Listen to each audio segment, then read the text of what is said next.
Students, welcome back on cam TV. बच्चों, previous lecture तक हमने एक्सरसाइज नंबर 2.2 जो है वो स्टार्ट कर दी थी। हाँ, नंबर ऑफ ज़ीरोज़ कैसे ढूंढते हैं और नंबर ऑफ ज़ीरोज़ की हमें कोफिशिएंट्स के साथ रिलेशनशिप कैसे तय करनी है उसके बारे में भी हमने डिस्कस कर ली थी। आगे बढ़ते हैं उस सम के अंदर।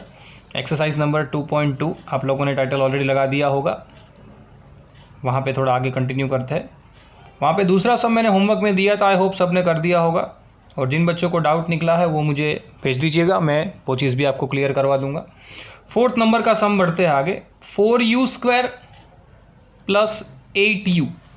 सबसे पहले तो मैंने आपको ज़ीरोज़ ढूंढने के लिए एक बात समझाई थी कि जो ढूंढना है, जो हम माफ़ कीजिए क्वाड्रेटिक इक्वेशन दिया है उसके इक्वल सबसे पहले तो 0 ले लीजिए।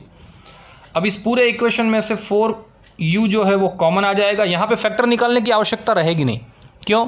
क्योंकि यहाँ पे ऑलरेडी 2 ही टर्म है। सो 2 टर्म है, उसको उसमें से हमें कोई भी चीज़ कॉमन आ सकती है तो ले सकते हैं। यहाँ पे हमने 4u कॉमन ले लिया, अंदर रह जाएगा ओनली u प्लस 2। सिंपल, क्योंकि 4u जो है वो कॉमन आ गया, सामने 0। अब ये दोनों मल्टीप्लेटिव टर्म हो गए तो सीधी बात है 4u is equal to 0 and second term is u plus 2 is equal to 0। यहाँ पे 4 को हम डिवाइड में भेज सकते हैं तो 0/4 आंसर निकल आ जाएगा 4, माफ़ कीजिए 0, क्योंकि 0 के साथ डिवाइड में चला जाएगा। और 2 को भेज दिया उस तरफ तो वो हो जाएगा -2। यहाँ पे देखिए फैक्टर निकालने की ज़रूरत नहीं पड़ी, अपने आप फैक्टर निकल के आ गए। करना यही है जो हमने प्रीवियस लेक्चर में किया था। यहाँ पे इसको अल्फ़ा कह दो, इसको बीटा कह दो। हमारे पास रिलेशनशिप तय करने के लिए सीधी बात थी, alpha plus beta is equal to -b/a। तो सबसे पहले हम इसको सॉल्व आउट कर देते। हमारा जो LHS है वो क्या है, अल्फ़ा प्लस बीटा। अल्फ़ा क्या है 0 प्लस इन ब्रैकेट -2, आंसर आ जाएगा -2। इक्वेशन 1 दे दीजिए। अब हमारे इक्वेशन को खास देखिए, 4u² प्लस 8u और कांस्टेंट टर्म नहीं है तो हम 0 कह देंगे। तो यहाँ पे 4u² plus 8u plus 0 is equal to 0 है, तो मेरा a जो है वो 4 आ जाएगा, मेरा b जो है वो 8 आ जाएगा और मेरा c, खास ध्यान रखिएगा, मेरा c, क्योंकि प्रोडक्ट के वक्त तकलीफ होगी वरना, मेरा c जो है वो c क्या हो जाएगा 0, क्योंकि वो c है ही नहीं। चलो अब यहाँ पे हम वैल्यू लिखते हैं RHS की, इज -b/a। हम क्या कर रहे हैं, हम रिलेशनशिप तय कर रहे हैं ज़ीरोज़ और कोफिशिएंट के बीच में। चलो, -b की वैल्यू 8, a की वैल्यू 4, कट हो गया, आंसर निकल के आ गया -2। देखिए इक्वेशन 1 और 2 दोनों सेम हो गए, इक्वेशन 1 और 2 दोनों सेम हो गए। और ये इक्वेशन 1 और 2 जो सेम हो गए उसके ऊपर से हम क्या कह सकते हैं, उसके ऊपर से हम कह सकते हैं कि दिस टू इक्वेशन आर, माफ़ कीजिए, LHS equal to RHS। So this is clear, alpha plus beta is equal to -b/a। Now same as it is product of 0 alpha into beta is equal to c/a, product of 0। अब इसकी जो LHS है वो समझो, LHS क्या है, alpha into beta. इसका जो अल्फ़ा है, अल्फ़ा वो क्या है 0 और बीटा क्या है -2। अब 0 के साथ तो कोई भी टर्म आंसर 0 ही आएगा। और RHS तो दिख ही रही है कि c/a है और c मेरे पास ऑलरेडी 0 है, तो 0 के साथ तो कोई भी टर्म ले लूँ मैं, चाहे 4 ले लूँ, 8 ले लूँ या 1 करोड़ ले लूँ, आंसर तो वही का वही निकलेगा 0। मतलब कि यहाँ पे तो LHS और RHS क्या हो जा रहा है, अपने आप सेम हो जा रहा है। Equation number 3, equation number 4, here 3 equation is equal to 4। So we can say the alpha into beta is equal to c/a, means the product of 0 also verified with coefficient. Okay, so बच्चों यहाँ पे हमने इस प्रकार के सम को भी देख लिया। अलग अलग प्रकार के बहुत सारे वैरायटी वाले सम हमारे पास है और हम उसको कर रहे हैं। जैसे कि इसके बाद का सम है वो भी एक अलग वैरायटी वाला सम है। उसके अंदर हमें क्या करना है ज़रा समझ लो। इसके बाद का जो सम है उसके अंदर देखो, हमें बताया गया है, क्वेश्चन के अंदर ऐसा दिया गया है कि t² -15 is 15 is equal to 0। Now t² -15 is equal to 0।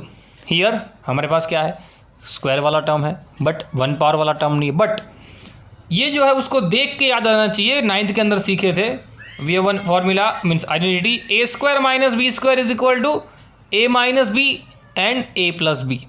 सो यहाँ पे जो हमारे टर्म है उसको हम ये वाले फॉर्मूला में कन्वर्ट कर दें तो फैक्टर अपने आप निकल जाएंगे। कैसे? जैसे टी स्क्वायर है तो टी तो ऑलरेडी स्क्वायर वाले फॉर्म में ही है, बट ये जो बी है यानी कि 15 है उसको स्क्वायर वाले फॉर्म में कन्वर्ट करने के लिए एक सीधी सी मेथड, उसको रूट पहना दो और स्क्वायर लगा दो। एक्चुअल में ये 15 ही है, देखो स्क्वायर स्क्वायर रूट कट 15 ही है, बट हमें इसको ए स्क्वायर माइनस बी स्क्वायर वाले फॉर्मूला में यानी कि फॉर्मेट में लेके आना था, इसलिए हमने ऐसा किया क्योंकि इसके फैक्टर निकल जाए। देखो T square minus root 15 square म्हणजे A square minus B square, तो क्या कर सकते हैं ए। अब मेरा ए क्या है? टी। यहाँ पे ऐसा ना हो तो मैं साइड पे लिख देता हूँ। मेरा ए क्या बन गया? टी। और मेरा बी क्या बन गया? रूट 15। क्या बन गया? Root 15। So A minus B according to our formula A plus B is equal to 0। देखो दोनों मल्टीप्लिकेटिव टर्म यानी कि फैक्टर निकल गए। यहाँ पे मिडल टर्म स्प्लिट करके मिडल टर्म के स्प्लिटिंग की मेथड की ज़रूरत नहीं पड़ी, यहाँ पे अपने आप काम बन गया। सो दोनों मल्टीप्लिकेटिव टर्म है उसके इक्वल 0 ले लेते हैं। T minus root 15 is equal to 0 and second one is T plus root 15 is equal to 0। Now take this minus root 15 right hand side, so convert into plus and take this minus root 15, sorry plus root 15 into right hand side, then convert it to minus.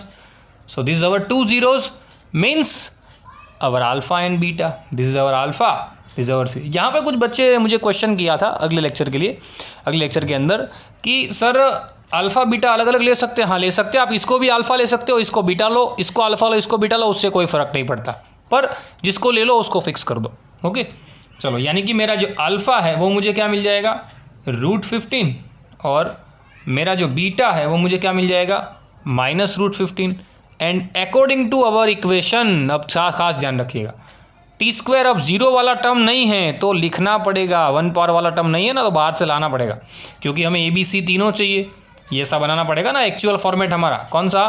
A square, माफ़ कीजिए, A X square plus B X plus C, तभी तो पता चलेगा कि मेरा ए कौन है तो 1, मेरा बी कौन है? 0 नहीं है इसलिए 0, पर लिखोगे तो पता चल जाएगा। होनहार बच्चे उनको डायरेक्ट पता चल जाएगा, बट आप लोग लिखोगे तो पता चल जाएगा एक्चुअल किस तरीके से वो आया। चलिए अल्फ़ा मिल गया और बीटा भी मिल गया, ए बी सी की वैल्यू भी मिल गई, रिलेशनशिप तय करते हैं alpha plus beta is equal to minus B by A. Now take R H S, sorry L H S. First of all L H S क्या है मेरे पास? एल एच एस है अल्फ़ा प्लस बीटा। अल्फ़ा क्या है? Root 15 plus beta की value क्या है? Minus root 15। So root 15 plus minus minus root 15 को तो कट हो गया अपने आप, मतलब आंसर निकल गया 0। तो एल एच एस क्या हो गया? 0। चलो R H S, R H S क्या है? Minus B by A. क्या है? Minus B by. अब आप लोग को जानते ही हो कि बी तो है ही नहीं, मतलब कि 0 है। ए 1 तो 0 के साथ तो कुछ भी मल्टीप्लाई डिवीज़न सब 0 हो जाता है, तो ये मेरा हो गया आर एच एस। मतलब कि इक्वेशन नंबर 1, इक्वेशन नंबर 2 दोनों के आ गए? सेम आ गए। So here we can write alpha plus beta is equal to minus B by A, the relationship between the zeros and coefficient. First relationship decide. Now चलो एक तो decide हो गया, अब दूसरा प्रोडक्ट वाला डिसाइड कर लेते हैं। Alpha into beta is equal to C by A. चलो उसकी एल एच एस ले लेते हैं। सबसे पहले क्या है L H S? Alpha into beta. Now alpha की वैल्यू रूट 15 और बीटा की वैल्यू माइनस रूट 15।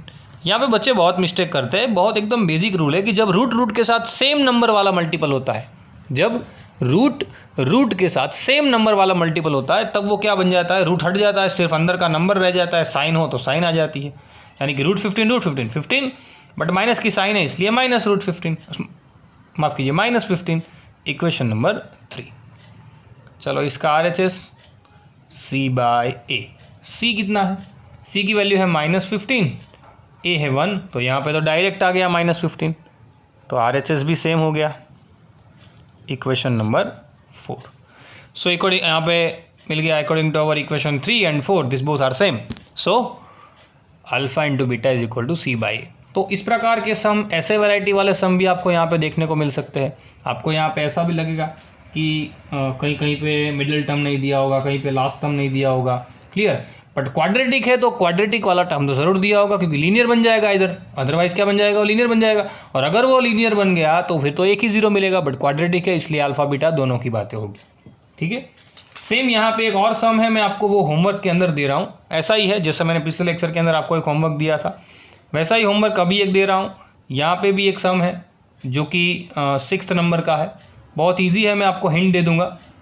चलो, ऐसा एक सम है जिसको फैक्टराइज करना। सबसे पहले 4 3 12, जिसका मल्टीप्लाई 12 आना चाहिए, और सब्ट्रैक्शन 1, तो वही नंबर है 4 3, मतलब कि मिडल टर्म जो ये है उसको स्प्लिट करना है, तो ये 2 पार्ट में स्प्लिट हो जाएगा वो 4 और 3, बट यहाँ पे माइनस की साइन है इसलिए -4 + 3 करना, और उसके बाद धीरे धीरे धीरे आगे बढ़ते रहिएगा।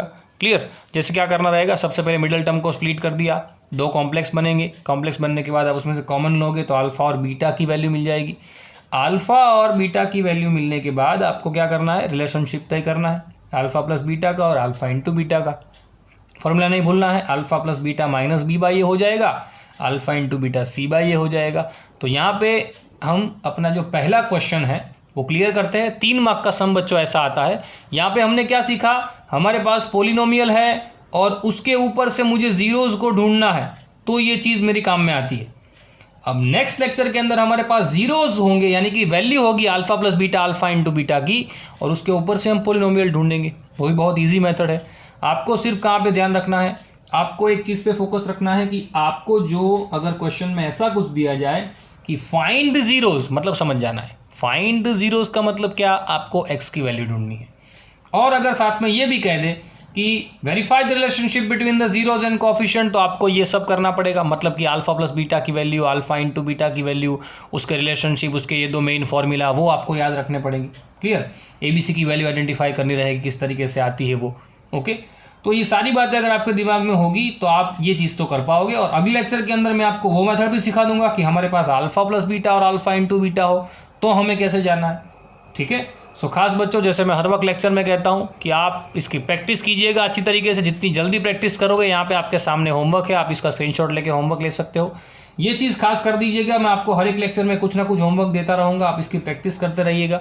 ओके, और कहीं भी आपको कोई भी प्रॉब्लम लगती है, डाउट लगता है, तो आप इसको तुरंत चैट सेक्शन में लिख दीजिए, या तो आप मुझे डायरेक्ट भी बता सकते हो।